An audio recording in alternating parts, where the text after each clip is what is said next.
I really do. Hi, it's Gary Neville here, and we'll be putting the Sport Bible audience's questions to the boss ahead of the release of his new film, Sir Alex Ferguson, Never Give In. Are you looking forward to it? I'm ready. First question. Who is the one player you wish you'd managed that you never did? Paul Gascoigne, without question. I think he was the best English player since Bobby Charlton. I think he was a fantastic player. Unfortunately, we didn't get him, and I think, looking back now, he made a big mistake. He recognised himself years later, but we had Geordies in the camp. We had Bobby Charlton, Brian Robson, Steve Bruce, even Gary Pallister from Middlesbrough. We had people there that would have taken care of him, you know, particularly Brian Robson. He was fantastic with players, as you know. So he goes to an island in London, you know, and you're easily swallowed up there for a young lad. And I think that was a big mistake by him. I think he was a marvellous player. I loved his strength and his... We played at Newcastle up there, and it was Easter Monday, I think, and he'd just come back from injury. They were near the bottom of the league. And as soon as they come back, they started winning games. And I went there, we playing three in the middle of the pitch. Whiteside, Robson and Remy Moses, you know, right? Some midfield. He destroyed them, honestly. And then he nutmegged Remy Moses right in front of the dugout and patted him on the head. And I'm jumping out the box, I'm going, fuck. Honestly, he was unbelievable. And I said to Martin Edwards coming back in the bus, sign this boy. Get on the phone to them Monday. And by that time, they'd already done a deal with Tottenham, which is really unfortunate. I was a disappointment because he agreed to sign, and then Tottenham changed his mind by buying his mother and father a house. You weren't up for buying the mother and father a house? Well, Martin Edwards was not that type. Is there anyone from the current game, Sir Alex, that you wish you'd bought? Anyone who's been playing in the last 20 years that you thought, oh, I'd love to have managed them? Well, I think Kane. I thought Delali was going to be a top player. I must admit, I don't know what's happened there, but Kane's definitely been, and the boy Son at Tottenham. These are excellent players. Aguero has been a terrific striker. There's no doubt about that. His goal scoring has been exceptional. And I think that the top teams will always produce a player that can stand out, and I think that those two in particular. Excluding Old Trafford, which ground had the best atmosphere you've ever experienced? One in England and one in Europe. Hampden Park, without doubt, when it's 140,000, 136,000. I played in front of under 36,000 and went to see the Scotland-England games. Oh, electric. The atmosphere was absolutely electric. And Anfield electric. I mean, you've been there, you know what it's like, bloody hell. It's marvellous atmosphere. To win.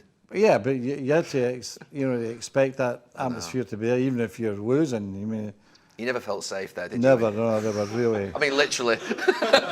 Yeah, no, it was a really volatile atmosphere. Yeah. I remember once you left me out at Anfield, and you said, "Gary, I'm not putting you on the bench." I went, "How can you not put me on the bench? I've started every week." He said, "I can't have you warming up in front of that lot." Do you remember that? Left me back in the hotel. Yeah. Did I listen you? Who's the most underrated player that you managed? There's three players. I can't split them. Brian McClare, Jason Park, and Ronnie Johnson.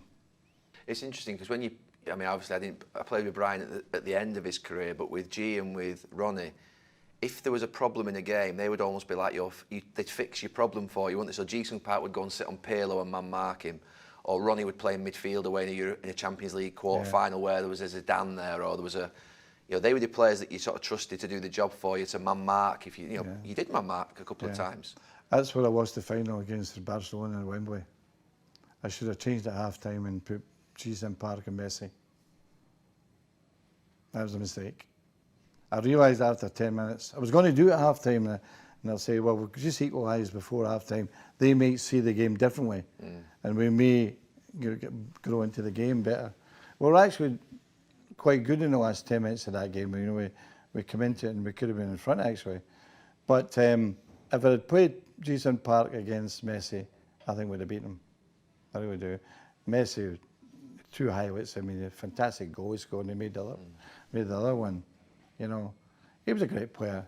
But if it was a player we were going to do it, it was Jason Park. If you had to pick one striker that you've worked with to start every week, who would that striker be? So it's a striker to save your life. I couldn't do it, honestly. You have to. I couldn't. This is Lad Bible. You Well, can't bottle it. I'll give you a statistic, and this is a test for you. I had 17 strikers in my time at United, all internationals. Name them. Me? How have you got out and bottled a question and turned it on me? Well, that's for your bed at night time. That'll keep you I'll awake. do the 17. In fact, we'll put it to the Lad Bible audience. So you're not going to pick a striker for me? No. A penalty then? A penalty? You've got a penalty for your last minute, your last ever game. Who's taking it out of all them 17 strikers? Van Nistelrooy or Cantona or Irwin. One of them are depending. Irwin took great penalties, you know, he did. Yeah. I think we missed one and scored the rebound. Cantona missed one, I think. I don't think Van Nistelrooy missed any. I don't know. He was deadly. Arsenal, Keown jumping up and down in front of him. Keown's jumping up and Oh, down he in front did, of him. aye. Idiot, aye. You like Martin Keown? Cancel I that hope down. that makes the cut. Cancel that out. He's a nice boy. He liked that line, actually. I think he would gain some... He would take that as a compliment, Martin, knowing him. Which young managers currently working in the Premier League do you highly rate? Young managers? Yeah. Oof. You can go managers if you want. Well, I mean, I think the two, to my mind, the two exceptional managers are Klopp and Guardiola, without doubt. And I've watched them working, and I've actually been partly responsible with their next moves, you know, because I met them. It's not your fault, is it? No. When Klopp met me in Switzerland and asked for advice about moving to England, and I says, pick the best team. Pick a team with expectation. And I didn't, at that time I wasn't retiring. Yeah. And the same with Guardiola, I met him in New York, we had dinner together. I says, keep me in touch with what your next move is. And he went to City, you know. But these two are exceptional managers. On young managers, Eddie Howe had a great period at Bournemouth for a young manager. And I think he did very well, even though he's relegated, it doesn't mean to say he's not a good manager. I think he is a good manager. And I think the boy Parker at Fulham has done a great job, because I've watched them a lot and they keep playing the football. They don't change. Don't panic. They keep to the beliefs of their manager. And I think that's a great indication of how good he is. Which player that you managed achieved more than you thought they would? I think you're one. I do. You thought it was really bad then, didn't you? And I thought Steve Bruce was amazing. That if you look at his physical being, he was not exactly over 6 foot, but he attacked every ball that he had to. And I think that Steve would be one that I thought did really well. It's interesting, that first couple of years of Cristiano, when he was frustrating, did you always think that he would get to the level that he did? Oh, absolutely. Well, his first game against us in Sporting Lisbon, you took the day off that day. And Rested. And John O'Shea had to play Yeah. right back. He was amazing, the kid. He was only 17, he's come up for 18, of course, but he was amazing. But, you know, we had all that prepared to bring him to the club. But it was going to be the next year, that was the arrangement. Yeah. And Carlos Queiroz organised it with the Sporting Lisbon people. But then he came into the first team, and he's a sensation. And immediately, Real Madrid, Arsenal were all hovering, and we had to move quickly. Unfortunately, got me in a little room after the game, said to him, I want to come back in the plane with us. He said, no, I want to see my mother. That's kidnapping, it? Could be. And the next day, we got a private plane, brought him and his mother and his sister and his brother and his lawyer over, and he signed. Right, next question. Which young player in world football do you rate the highest? Young footballer Yeah. in the world. Oof. Mason Greenwood, in my opinion, is going to be a top player. He's got the coolness and coldness of a great striker. He never panics. His shots are always low. He's always inside the post, and I think that's shown great qualities. He's young. He's younger than the boy Foden. I think he's 21. I think he is, and he is the one player that's come through at City is now taking the place of Silva, and he's been tremendous. Yeah, those two in England are the best. Yeah.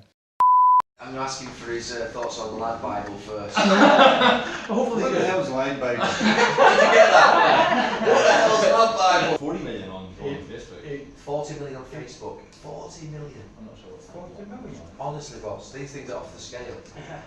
Think of it as. I know Ronaldo's got something at 25. I No, that was 80. He's beating us. He's beating us. Yeah. Hi, it's Gary Neville, and the boss is going to be taking. He's going to be answering. Jesus.